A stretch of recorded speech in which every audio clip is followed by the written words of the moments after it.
Oh, Adam, hello. Nice to see you. Hello. Good Perfect. You're morning here. for me. Good afternoon for you. Good morning for you. Yeah, too. What time is it for you? It's 9? No, that's London. No, That's it's almost 11. almost 11. I don't know. My time zones are always off. I never get that right. But yeah, so are you back in LA now, or are you still in the desert? I'm in LA. Okay. Has it been, has things been kind of bad in the desert then for you? I mean, it's been bad all over California. I've actually been watching this with a lot of nostalgia for home. Just been like, Canada. This is nice. I'm Or were very you, proud to be here. were you born in Toronto or was it Vancouver? Born in Toronto, raised in Vancouver. Yeah. It Having was nice to see it was nice to see Daniel from Over the Rainbow. His dad Joel was like an early days mentor of mine. Like when I had no idea what I was doing, he would like call and check in on me and be like, what about this and what about that? And I really appreciated that. So hello guys. A lot of love. I feel like I mean, the denim community here is small, so it's fun that we all Yeah. have it as well. But yeah, so we're here today to talk about running a purpose-driven brand. I'd love for you to talk about Triarchy's mission.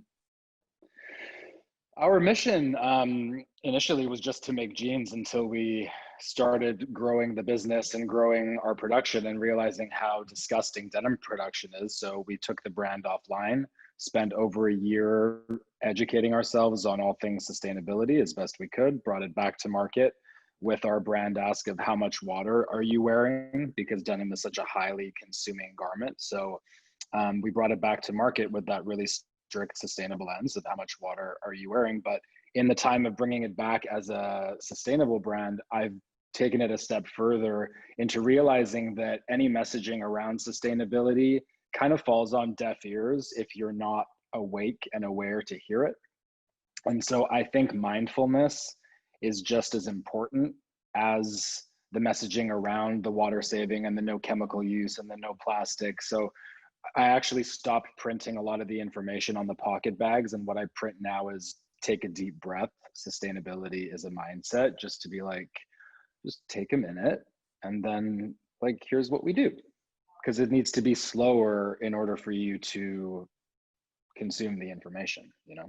Absorb it almost. Like we Absorb it. take a second to smell the roses and absorb the information that we hear all the time. So and for you too, I love, honestly, the way when you told me that sustainability is mindfulness, that always stuck with me. I've always kind of lived by that now, because it was like, it started with denim for me. So it's like, this is my sustainable journey, but it was just being mindful about everything that you do. So, and I also love your approach to kind of, you don't look to produce sustainably. You say that you look to run your business and design with integrity. So I love, I'm big on that. Yeah. I love that aspect that you do. And we recently had a chat kind of on using biodegradable materials, or just kind of making these terminology actually have value rather than you like greenwashing and using these terms. Mm-hmm. So I'd love for you to touch on just how you are giving value to these words through the way you produce, through the way you write. You know, what you're talking about with that biodegradable, you know, we hear so much about the problem of plastics and microplastics. We hear about it all the time. And yet I'm still like looking at stretch denim with plastic in it, even if it's recycled plastic. And it's like, this doesn't feel like it has integrity, because it still has plastic in it. So we made a company decision, no more stretch denim, like gone, no more plastic. We're going to use organic and recycled materials, and that's it. And like, maybe that's not going to allow us to sell as many things, but that's how we're going to actually be sustainable and have integrity by using that word. So we discarded any materials with stretch in them until we, you know, started working with Candiani last year with their biodegradable stretch. And biodegradable requires, and we talked about this, it requires like very specific conditions for that to happen. So I do prefer just saying plastic-free stretch denim, because this is a plastic alternative. It's natural rubber, which means this garment is the first stretch denim that doesn't have microplastic runoff when you wash it. And as we all know, a lot of the sustainability stuff happens when you take it home. So there's no plastic in these. And I feel like that has integrity. I can bring stretch jeans to market like this with integrity.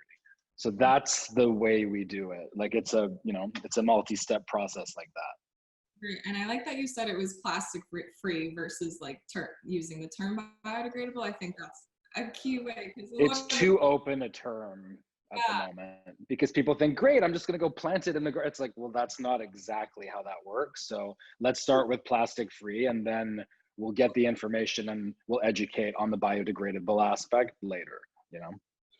And that's a thing. Like people ask me, oh, compostable fashion, biodegradable fashion. I can just put this in my backyard and it's going to decompose and everything. Yeah. I'm like, no, unfortunately not. Like I wish. Rowan Hunt, actually, I don't know if you know him, but he runs Denim Research. He's actually doing an experiment himself of planting his jeans in his backyard. I can't remember how long it's been. It's coming up on a year though, and he's going to present the findings at Transformers Ed next month. So I'm excited to see kind of what his experiments actually find. Because yeah, like we said, there's really no certifications or standards specifying like how long something will take to biodegrade. Also, I kind of wanted to ask you, you like, especially designing with integrity and what we just talked about, you really feel that through all the products you put through, but also like the communication. And I know you're always trying to improve. So I know you've been working towards being more transparent and actual having the ability to trace your products back. So would you be able to share how you're working towards transparency and traceability right now? Yeah, so that was a big, nice, a result of the pandemic and being locked in and just talking about what we're doing and what's important about what we're doing. And our marketing dollars better spent by trying to get famous people to wear our pants, or our marketing dollars better spent by hiring third-party auditors who can independently from us vet our sustainable claims, map them via blockchain, and present them to the public unattached to us. So we just provide what we're doing and they map it. And we can't pick and choose which parts of the process we want to expose and which parts we don't. It's full. And so we decided, let's pivot marketing dollars to these auditors. Let's make all of this stuff publicly available, because in my opinion, we already live in such a world where sustainability is just language. I experience it all the time. You experience it all the time. If you just use the keywords, we're good. So I think the differentiator moving forward in this new world of ours is going to be via third-party auditors that are independent from you. And they are going to expose parts, and they did for us. They exposed things that were like, oh, we can be better there. And so it's like, great, let's put that on the wall and let's figure out how to make that better next time. It's not like, hey, everyone, we're perfect, check it out. It's like, no, we're doing our best. We're exposing everything we do, and we keep working towards being better every time. So yeah. It's not, and by being able to see kind of those inefficiencies or whatever, it's not like you have to tackle them all at once or anything. It's giving you areas to work on and improve on. I think a lot of times people get overwhelmed with everything they have to do, but you know, your purpose is there and your mission is there. It doesn't have to happen overnight. But I think, yes, like transparency is going to be huge, and we're starting to see it from, you know, a lot of brands now, not a lot of the larger ones, but once consumers get a taste of this, you know, they're going to expect it from most brands. And if you can't find it, yeah. Well, and it's, you know, the truth is, it's not the consumer's responsibility to go home. Like, let's say someone wants to buy a pair of jeans. I don't expect them to go, okay, well, before I go out, I'm going to sit down, I'm going to make a coffee and spend 3 hours researching how sustainable denim is made and like creating a spreadsheet. Like, that's not your job. You have a life.